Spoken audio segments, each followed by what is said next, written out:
Nós vamos abrir a palavra do Senhor agora na primeira carta aos Coríntios, capítulo 15, ainda tratando sobre a ressurreição dos mortos, versos 35 a 50. Paulo vai responder mais duas perguntas que eram feitas ali pelo grupo dissidente dentro da igreja de Corinto, que insistia em se colocar contra a doutrina da ressurreição dos mortos. Eles negavam, a possibilidade.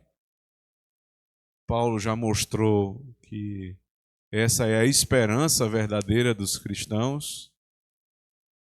Ali dentro da igreja de Corinto havia um grupo dos saduceus, dos antigos saduceus, que eram um movimento dentro do judaísmo, uma seita dentro do judaísmo que pregava não existir nem anjos, nem espíritos, consequentemente também não existia a ressurreição dos mortos. E por outro lado, um grupo de dentro da igreja de Corinto, que por conta das influências da filosofia grega, que tinha dificuldades com o corpo material, entendendo por conta do gnosticismo que o que é matéria é ruim, não conseguia conceber a possibilidade de uma ressurreição corporal. Muita gente tem dificuldade nisso, irmãos. As pessoas entendem até hoje que a ressurreição é da alma, mas esquecem que a ressurreição também é do corpo. E que isso já aconteceu na história. Aconteceu com Cristo, ao terceiro dia, é a ressurreição mais conhecida, mas eu queria lembrar de uma ressurreição que não tem a mesma natureza, mas deve ser encarada como tal. No dia da morte do nosso Senhor Jesus Cristo, na sexta-feira em que Jesus morre, e naquele final de semana, quando ele começa, todos estão esperando ali, ele ressurge dos mortos, eu queria lembrar que nos cemitérios, ou no cemitério de Jerusalém, houve algo inimaginável. Os mortos saíram dos seus sepulcros. Você imagine isso. Você está na cidade e as pessoas que tinham morrido, elas começam a voltar para dentro de casa. É verdade que eles morreram novamente, então não é da mesma natureza a ressurreição. Mas isso aconteceu. E as pessoas mesmo assim desconfiavam da ressurreição. Paulo vai explicar como se dá a ressurreição dos mortos. Ele vai usar como argumento base, pelo menos 4 analogias. E elas todas estão ligadas com questões diretas da terra, com aquilo que eles conheciam muito, é o mundo agrícola da época. Depois ele vai fazer algumas comparações e depois vai citar a palavra de Deus. 1 aos Coríntios capítulo 15, versos 35 a 50. Ouçam a palavra do Senhor. Mas alguém dirá: como ressuscitarão os mortos? E com que corpo virão? Insensato, o que tu semeias não é vivificado se primeiro não morrer. E quando semeias, não semeias o corpo que há de nascer, mas o simples grão, como de trigo ou de qualquer outra semente. Mas Deus dá-lhe o corpo como quer, e a cada semente o seu próprio corpo. Nem toda a carne é uma mesma carne, mas uma é a carne dos homens, e outra é a carne dos animais, e outra é a dos peixes, e outra a das aves. E há corpos celestes e corpos terrestres, mas uma é a glória dos celestes e a outra a dos terrestres. Uma é a glória do sol e outra é a glória da lua, e outra a glória das estrelas, porque uma estrela difere em glória de outra estrela. Assim também a ressurreição dentre os mortos. Semeia-se o corpo em corrupção, ressuscitará em incorrupção. Semeia-se em ignomínia, ressuscitará em glória. Semeia-se em fraqueza, ressuscitará em vigor. Semeia-se corpo natural, ressuscitará corpo espiritual. Há corpo natural e há também a corpo espiritual. Assim também está escrito: o primeiro homem, Adão, foi feito em alma vivente, o último Adão em espírito vivificante. Mas não é primeiro o espiritual, senão o natural, depois o espiritual. O primeiro homem da terra é terreno, o segundo homem, o Senhor, é do céu. Qual o terreno, tais são também os terrestres, e qual o celestial, tais também os celestiais. E assim como trouxemos a imagem do terreno, assim traremos também a imagem do celestial. E agora digo isto, irmãos, que a carne e o sangue não podem herdar o reino de Deus, nem a corrupção herdar a incorrupção. Vamos orar? Senhor, o fato é que esse texto nos parece muito elevado, Senhor, quase que incompreensível. Mas o segundo fato é que o Senhor, que governou a escrita desse texto pelo teu próprio Espírito, é o Senhor que falará ao nosso coração esta noite. Clareia-nos, Senhor, o que está escrito aqui. Nos faz entender, Senhor Deus, o que o Senhor quer de nós, sabe? E o que o Senhor requer que nós creiamos a respeito da ressurreição dos mortos, a partir desse texto. Nós te pedimos que o Senhor me use com o poder do teu próprio Espírito para falar ao teu povo, e que o mesmo Espírito abra-lhes o entendimento para glorificarmos assim o teu nome. É assim que nós oramos em Cristo nosso Senhor. Amém. Todos nós falamos da ressurreição dos mortos com muita fé, com muito vigor. Dizemos que não temos medo da morte porque a morte nada mais é do que uma passagem para a vida eterna. Até o dia que nós nos deparamos com um caixão de alguém muito querido. E nós olhamos para aquela situação ali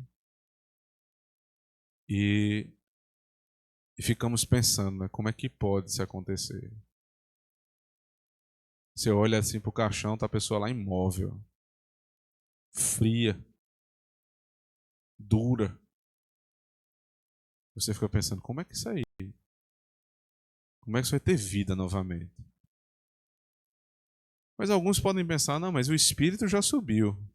E aí fica mais fácil talvez de entender. Você separa uma coisa da outra, diz, o espírito já subiu, então o espírito é que tem vida. O corpo aqui está morto, mas o espírito vive, é verdade. Mas a crença na ressurreição não é só no dia da morte, quando o corpo se separa da alma. Mas é quando um dia o Senhor voltar para fazer a grande colheita. E nesse dia, o Senhor vai fazer com que os nossos corpos se unam às nossas almas. E aqueles que foram ressurretos em espírito antes da vinda de Cristo reencontrarão com os seus corpos. Isso é que é maravilhoso. Isso que eu estou falando que é difícil entender quando estamos diante de um caixão com um corpo frio colocado ali e estando ele imóvel. Como isso vai acontecer? Era a pergunta dos coríntios. Primeiro, como é que é possível alguém ressuscitar dos mortos? Segundo, com que corpo vai ressuscitar dos mortos? Eu imagino, inclusive, que os irmãos tenham outras perguntas, né? Como vai ser esse corpo? É parecido com essa pergunta, mas alguém pode ir além e dizer assim, eu vou ter o corpo de quando eu tinha 10 anos, vou ter o corpo mais velho, com 43 hoje, ou alguém com 70, outro com 80, o que está com 80 quer voltar na eternidade com 30, com 20. Qual é?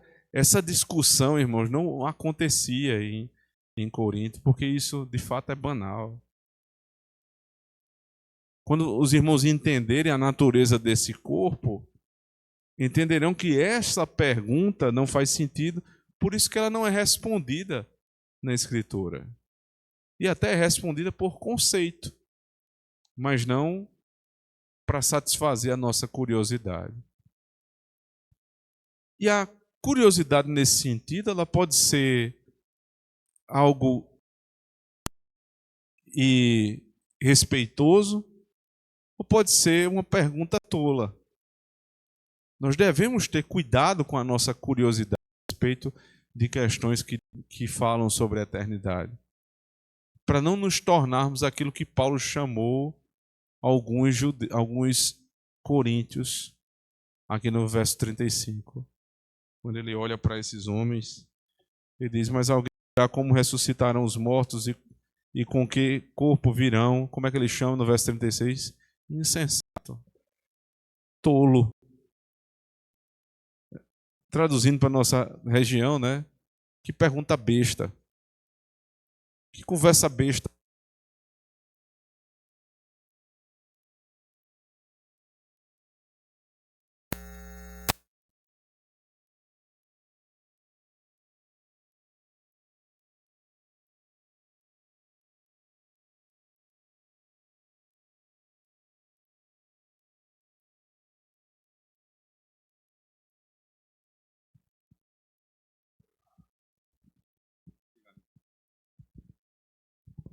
É a pergunta do insensato. Ele não quer saber para aprender, ele quer saber para confrontar. Então Paulo diz insensato, e ele começa a explicar uma coisa dificílima, irmãos. É difícil de fato, é um texto complexo.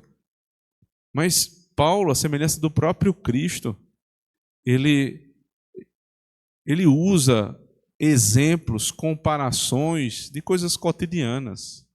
Os irmãos lembram de Cristo? Cristo vai falar sobre ansiedade e diz: por que vocês estão tão ansiosos? Por que vocês andam ansiosos assim? Vocês não veem as flores do campo? Salomão nem no dia mais glorioso se vestiu como elas não trabalham, não fiam. Vocês não veem os pássaros, vocês não veem os animais, eu não deixo faltar comida para nenhum deles. Ora, se eu dou à criatura menor as coisas menores, por que eu não vou dar a vocês, né, que são incrédulos, mas são meus filhos, por que eu não vou dar a vocês o que vocês precisam? Vocês andam ansiosos pelo que comer, pelo que vestir. Ora, o Deus que deu o corpo não dará também as vestes? O que deu a vida não dará o alimento? Que sentido tem isso? Paulo sabe que esse é um formato justo, bom, para que a compreensão das pessoas seja aguçada. E ele diz: é assim que eu vou fazer.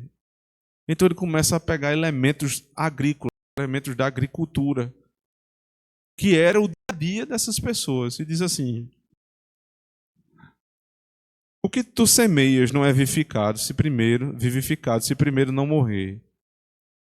Não semeias o corpo que há de nascer, mas o simples grão, como de trigo ou de qualquer semente. Quando vocês vão plantar, o que é que vocês fazem? Vocês não pegam uma semente, cavam um buraco, jogam lá a semente no buraco, semeando aquela semente. E aquela semente, quando ela nasce, ela não nasce uma árvore igual à semente. É como se ela morresse e se transformasse. Eu lembro aqui atrás tem uma mangueira que nós plantamos no primeiro dia de aulas aqui da escola. Aí em 9 de fevereiro, pelos primeiros dias, não exatamente o primeiro mês, nos primeiros dias, ali em fevereiro de 2021. Participei desse plantio aqui com a Mazan. A Mazan pegou o caroço de uma manga e plantou. Se você olhar lá, não tem um caroção de manga. Não nasceu um caroção de manga. O caroço morreu e nasceu o quê? Uma mangueira. Uma árvore. E toda essa árvore que está aqui estava contida naquela manga, naquele caroço de manga. Mas quando nós vimos o caroço, era uma semente. E para produzir uma mangueira, ela teve que morrer, ela teve que perder algo da sua natureza, ser transformada num embrião de mangueira que vai crescer. E quando a gente via ali, irmãos, era coisa tão... Você já viram uma mangueira pequenininha? É tão frágilzinha assim. Você disse, não dá nada por aquilo ali, não. Até se tornar uma árvore frondosa, que os meninos agora se penduram nela e brincam embaixo, e agora tem uma sombra embaixo dela. Estava tudo dentro de um caroço de manga. Vocês não sabem quem é assim? A natureza faz isso o tempo todo. Todas as vezes que alguém sai para plantar, para semear, vê a ressurreição, planta uma semente, nasce uma árvore. O que você plantou não é o que nasce. O que nasce é algo transformado. A semente morreu para dar lugar àquela planta. Então ele diz, o que tu semeias não é vivificado se primeiro não morrer. É assim que acontece. A obra da ressurreição acontece na criação, na obra da criação, na providência, inúmeras vezes ao longo do dia. Ele continua, e quando semeias, não semeias o corpo que há de nascer, mas o simples grão, como de trigo ou de qualquer outra semente. O que eu acabei de dizer. Quando você semeia, você não semeia a árvore, você semeia o grão. De que semente for, não importa. Se semear trigo, vai nascer um pé de trigo. Você não espera que, ao semear trigo, vai nascer uma mangueira. Nem quando coloca um caroço de manga, não vai nascer uma jabuticabeira, porque você botou ali uma outra semente. Então vai dar de acordo com aquilo que você plantou. Vai ser da mesma natureza, mas porém não é igual.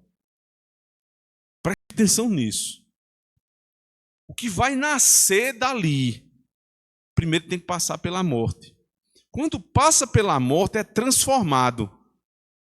De uma forma tal que é outra coisa. Você vê uma mangueira. Mas a mangueira não é de outra natureza que não seja da mesma natureza do caroço de manga. Mas morreu para se tornar uma mangueira. São da mesma natureza, mas são diferentes. Ele continua, veja, verso 38. Mas Deus dá-lhe o corpo como quer, e a cada semente o próprio corpo. Nem toda a carne é da mesma carne, mas uma é a carne dos homens, outra a carne dos animais, e outra dos peixes, e outra das aves. Ele começa agora a fazer analogia com coisas maiores. Ele saiu agora do plantio e começa a falar dos animais. Veja, Deus fez a carne dos homens, Deus fez a carne dos animais terrestres, e Deus fez a carne dos animais que vivem lá no céu e dos animais que vivem dentro d'água. Tudo isso aí é carne, mas não é carne no mesmo sentido. Concorda comigo? Para cada necessidade, uma carne adequada.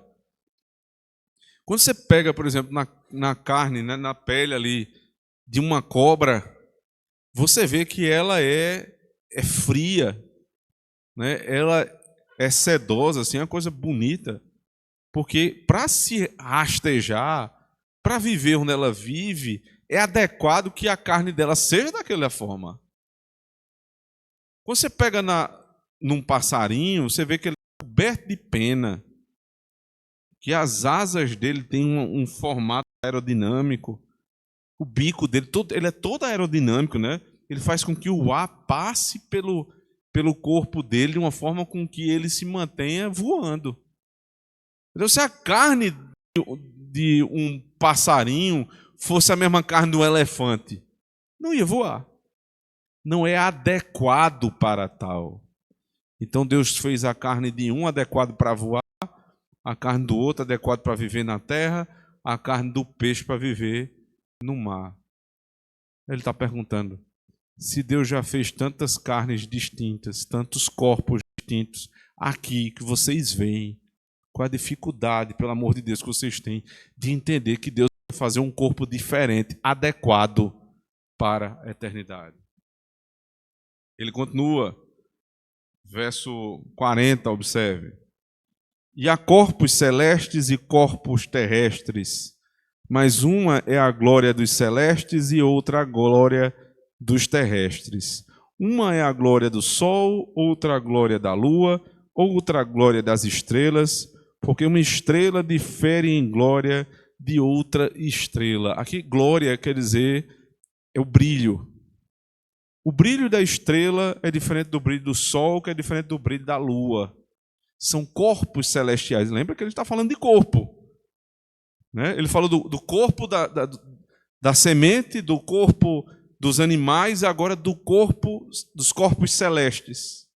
Um é o corpo da lua, outro é o corpo do sol, outro é o corpo da estrela. Cada um tem uma glória distinta, ou seja, cada um tem um brilho distinto. O brilho do sol é dele próprio, o brilho da lua é um reflexo do brilho do sol. O brilho das estrelas é a emissão de gases que tem um certo tempo, depois elas morrem. Cada um tem a sua própria glória. Cada um tem o seu próprio corpo, adequado à missão que Deus deu. O corpo da semente morre para nascer de novo. É adequado ao fim. O corpo dos animais terrestres é adequado para a missão terrestre, assim como os animais do ar e os animais da terra e da água. Com essas analogias, com essas comparações, ele já tirou boa parte das dúvidas. Vocês estão com medo da ressurreição? Vocês olham todos os dias para a ressurreição, é só olhar para o campo. Toda vez que nasce uma planta, é porque a semente morreu para dar lugar a ela. Ali está a ressurreição. E os tipos de corpos são muitos, os da terra, os do céu, os da água. Diferem em glória. O brilho é diferente, porque o propósito é diferente. Mas todos servem e são adequados ao seu próprio propósito. Pronto. Aqui as analogias cessam. E Paulo começa a utilizar outro tipo de argumento, os contrastes entre uma coisa e outra coisa distinta. Observe, a partir do verso 42. Assim também a ressurreição dentre os mortos. Semeia-se o corpo em corrupção, ressuscitará em incorrupção. Ou seja, a semelhança do que eu acabei de falar, se dá também a ressurreição dos mortos. Você semeia uma coisa e você colhe outra. Há um contraste. Porque quando você semeia o caroço da manga, não nasce um caroção de manga. Lembra que eu falei? Nasce uma mangueira. Então é outra coisa que nasce. Quando você vê alguém sendo semeado, sabe o que é semear aqui? Morrer.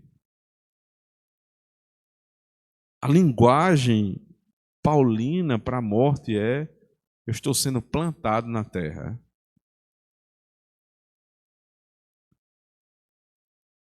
Eu não quero entrar na discussão, irmãos. É algo ainda que eu preciso pensar mais a respeito, mas eu tenho, e eu repito isso, tenho dificuldade realmente com a ideia de cremação do corpo. Eu tenho muita dificuldade, porque a linguagem paulina é essa. Você pega o corpo de alguém e você planta. É por isso que é enterrado. Vai ver, é exatamente isso que acontece. Alguém cava um buraco, pega aquela semente e planta. E aquela semente um dia vai ressurgir. Para uma coisa ou outra, mas vai ressurgir. Então Paulo está dizendo, veja, a ressurreição dos mortos também é assim. Você planta corrupção, um corpo que morre em pecado, mas se esse corpo que morreu em pecado morre em Cristo, o que é que nasce? Não nasce para a corrupção, nasce para a incorrupção. Você planta um caroço de manga e nasce uma mangueira. Você planta um morto corruptível, pecador, e nasce o incorruptível. É da mesma natureza. Se chama homem, mas não é igual. Não é igual. Por que é da mesma natureza? Quando Jesus Cristo ressuscitou, nós temos inúmeros relatos dele passando dias e dias aqui com os discípulos. E o corpo dele nos traz alguns detalhes assim de como é que vai ser o corpo celestial. Uma coisa é fato. Ele se apresentou pela primeira vez lá em João aos seus discípulos. Quando eles estavam reunidos, Jesus chega e eles estão comendo. Vocês se lembram disso? E Jesus participa do banquete. Nós temos então indícios que o corpo ressurreto, ele é capaz de comer. Nós temos alguns teólogos, bons teólogos, que sustentam isso. Acho que tem alguns que vão para especulação. Até, porque dizem, né? Tem um grande teólogo brasileiro, um senhor, que ele chega a dizer que o corpo de Cristo é sustentado hoje pelo Pai. O Pai alimenta Cristo. Nós não temos evidências disso, irmãos. Mas uma coisa nós podemos inferir pela própria Escritura. Cristo, o corpo de Cristo ressurreto, tem capacidade de comer. E quando eu vou lá para Apocalipse, capítulo 19, capítulo 20, é dito que quando nós nos encontramos novamente com o Senhor, na ceia, né, na grande festa de casamento da igreja com Cristo, que nesse dia haverá um grande banquete, uma grande ceia, e nós vamos cear com Ele, com o nosso corpo ressurreto. Então irmãos, que esse corpo, ele tem uma outra, ele é diferente do que nós temos hoje, mas ele tem algumas capacidades semelhantes. Muito provavelmente nós vamos comer. Mas alguém pode levantar também a questão. Então quer dizer que se nós não comermos, nós vamos morrer? Não, porque a morte não existirá mais. Muito provavelmente a comida não é pela manutenção da vida, mas é pelo prazer, pela alegria, por estarmos reunidos. Nós vamos comer por isso. Vocês vão comer daqui a pouco aqui na ceia. Vocês vão comer porque estão com fome? Isso foi uma repreensão que o próprio apóstolo Paulo deu à igreja de Corinto, porque chegavam e queriam se banquetear na hora da ceia. Paulo diz, não é para isso. Vocês não têm comida em casa? Existem refeições que elas não são para eu me banquetear simplesmente, mas tem outra conotação. Esse corpo, irmãos, corruptível, que precisa da comida para viver e que muitas vezes faz da comida um caminho de morte, porque nós não sabemos nos relacionar com ela, isso não existirá mais. Mas se é fato, se é verdade, nós vamos nos alimentar com um corpo, com esse corpo glorificado, eu que inclusive é uma boa teologia, né, para quem gosta de comer eternamente, nós vamos ter esse prazer, irmãos, de nos alimentar com o Senhor. Não por uma questão simplesmente de sustentar a vida, mas pelo prazer de estar com os nossos irmãos. Ele continua nos contrastes, verso 43, Semeia-se em ignomínia, ressuscitará em glória. Semeia-se em fraqueza, ressuscitará com vigor. Ele está falando dos contrastes, né? Semeia-se, morre na ignomínia, renasce em glória. Morre na fraqueza, renasce em vigor. Verso 44. Morre corpo natural, ressuscitará corpo espiritual. Há corpo natural e há também corpo espiritual. Veja que esse contraste aqui, ele suscita alguma dúvida, a ponto do apóstolo Paulo falar o contraste e depois explicar o contraste. Ele diz: você semeia o corpo natural e você ressuscita corpo espiritual. Ele explica porque existe corpo natural e também existe corpo espiritual. Parece uma contradição de termos. Porque corpo é material. Corpo não pode ser espiritual. O nosso corpo ressurreto não será um holograma. Não será um corpo que parece material. Não é isso. É um corpo material. Não é um espírito, é um corpo. Então, como é que pode existir um corpo material e um corpo espiritual? Um corpo natural e um corpo espiritual? A própria comparação, né? Veja, verso 44, corpo natural. Natural é o que vem da natureza do homem. O que é a natureza do homem? A natureza natural, sendo redundante, a natureza natural do homem é corrupta, é pecaminosa. O nosso corpo natural é pecaminoso. Então a distinção é essa entre corpo natural, é o corpo da natureza do homem, pecador. Então nosso corpo é pecador. Quando ele ressurgir, não será um corpo pecador, será um corpo espiritual. O que quer dizer espiritual? Que não peca. De outra natureza.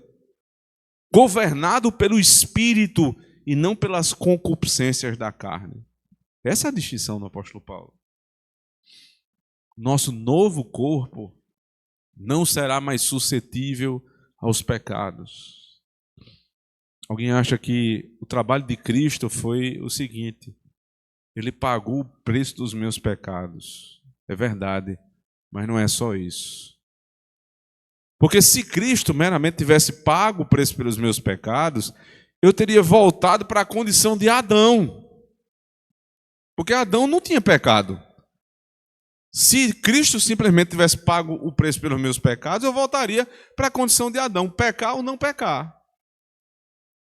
Mas Cristo não só morreu pelos nossos pecados, ele viveu a nossa vida, ele morreu a nossa morte e ressurgiu a nossa ressurreição. Todo o ciclo foi completo em Cristo. Para que não haja dúvidas, irmãos, que nós não vamos voltar para a condição de Adão. A nossa condição é uma e uma somente.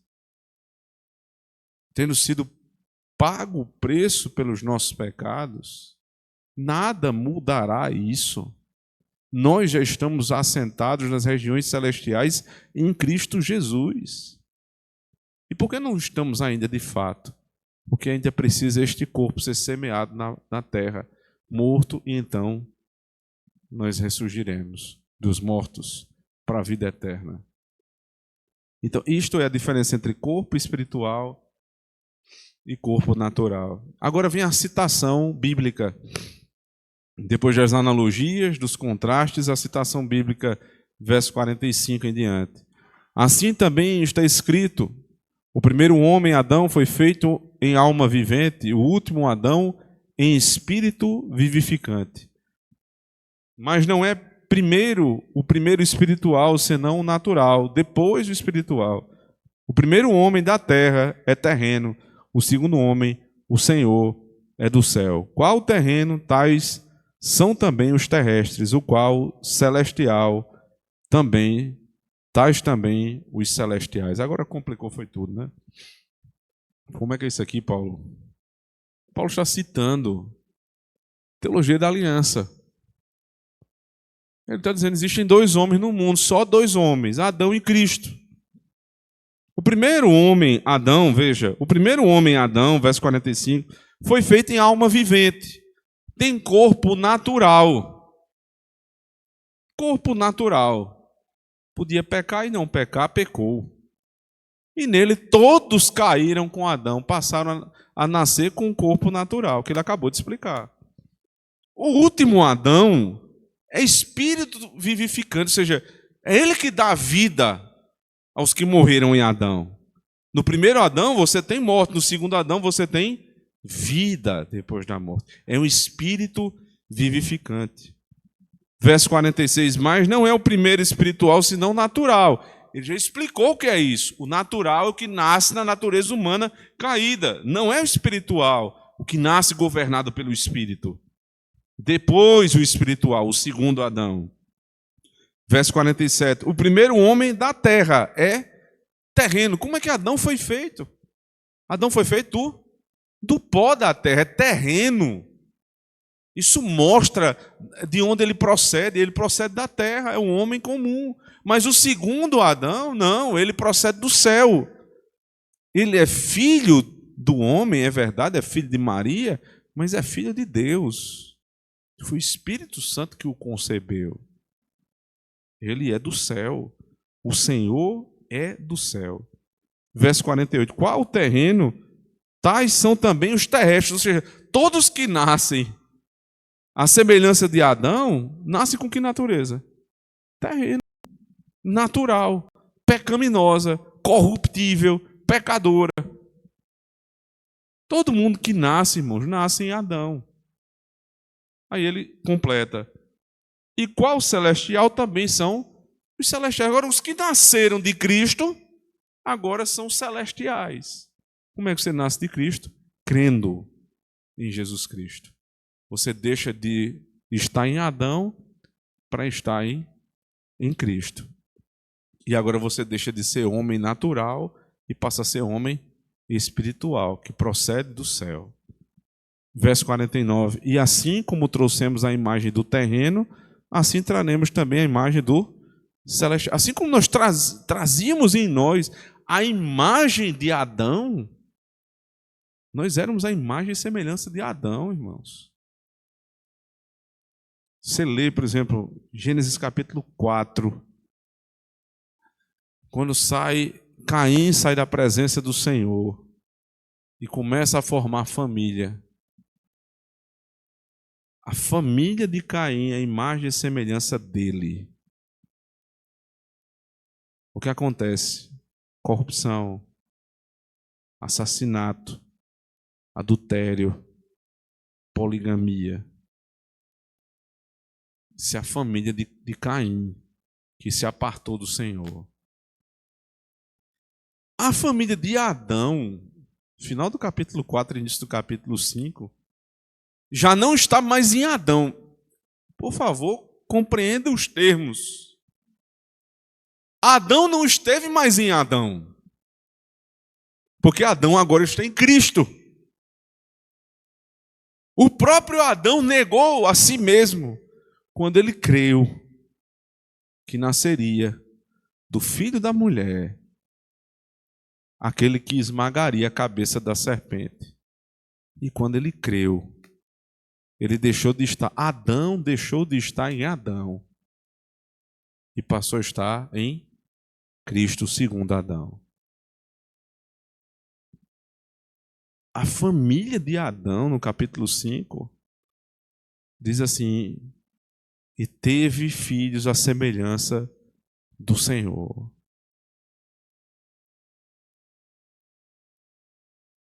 É isso que acontece, irmãos. Nós trazíamos a imagem do que é terreno, nós trazíamos a imagem de Adão. Mas quando nós cremos, nós deixamos de trazer a imagem de Adão para voltar a ter a imagem e semelhança do Criador, mas claramente conosco. Assim traremos também a imagem do celestial.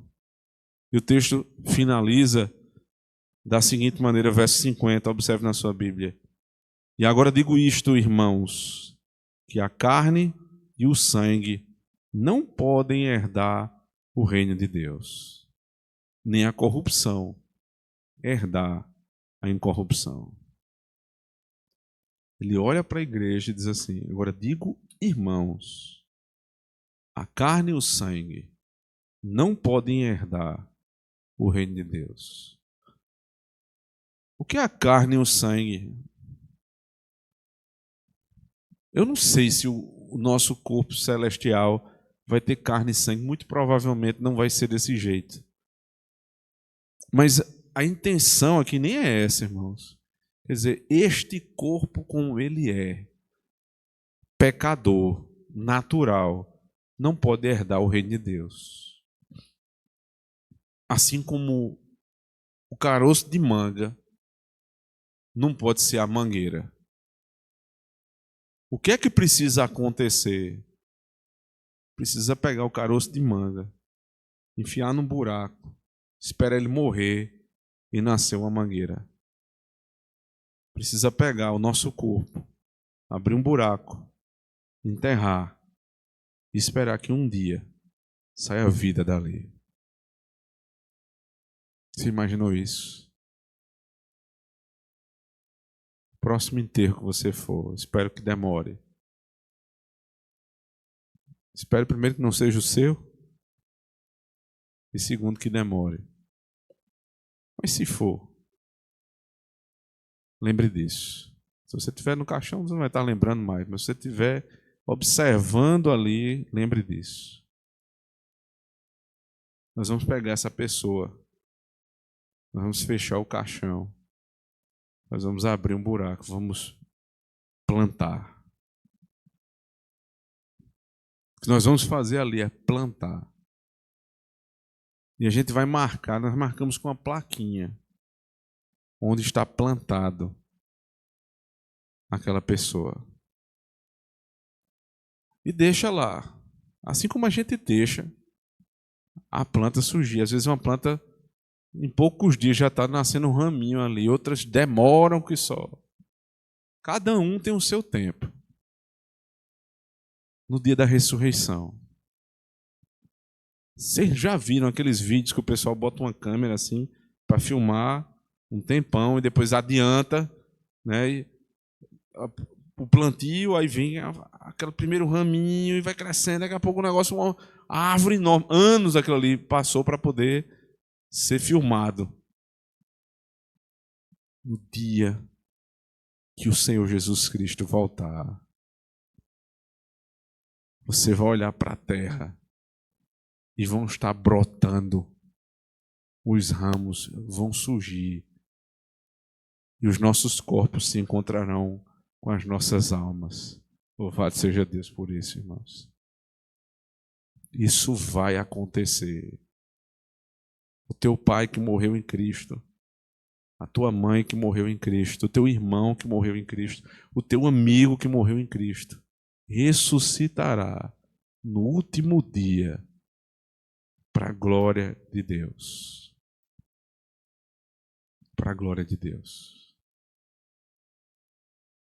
Isso vai nos fazer ter um novo tipo de relacionamento com a morte, irmãos. Não é que eu nunca mais vou ver. É que eu por um breve tempo não verei mais. Até o dia da volta. Até o dia da volta. Nós vamos viver nessa terra, irmãos, com corpos celestiais. Todas essas dificuldades que nós passamos aqui, os irmãos que carregam doenças no seu corpo, irmãos que carregam doenças que são taxadas pelos seus médicos como doenças incuráveis. E o médico está certo em dizer isso. De fato, são incuráveis. Quando nós formos plantados na terra e voltarmos, não existirão mais. Todos nós seremos curados das nossas doenças. As nossas dores, né? Dor na perna, dor na coluna, dor em todo canto. Esse corpo não terá mais dor. Para quem vive lutando contra a balança a vida toda, vai se livrar disso. Não tem mais dieta. Não precisa de monjar no céu. Mas principalmente, irmãos, principalmente, nós vamos ter a solução para o maior dos nossos problemas. Este corpo da morte, o corpo de pecado, o corpo natural, será plantado na terra para nunca mais ressurgir. E nós viveremos livres das nossas tentações. E só passará uma coisa pela nossa cabeça: fazer a vontade do Senhor. Que esse dia chegue logo e nós possamos glorificar a Deus com um corpo incorruptível. Amém. Vamos orar. Obrigado, Senhor,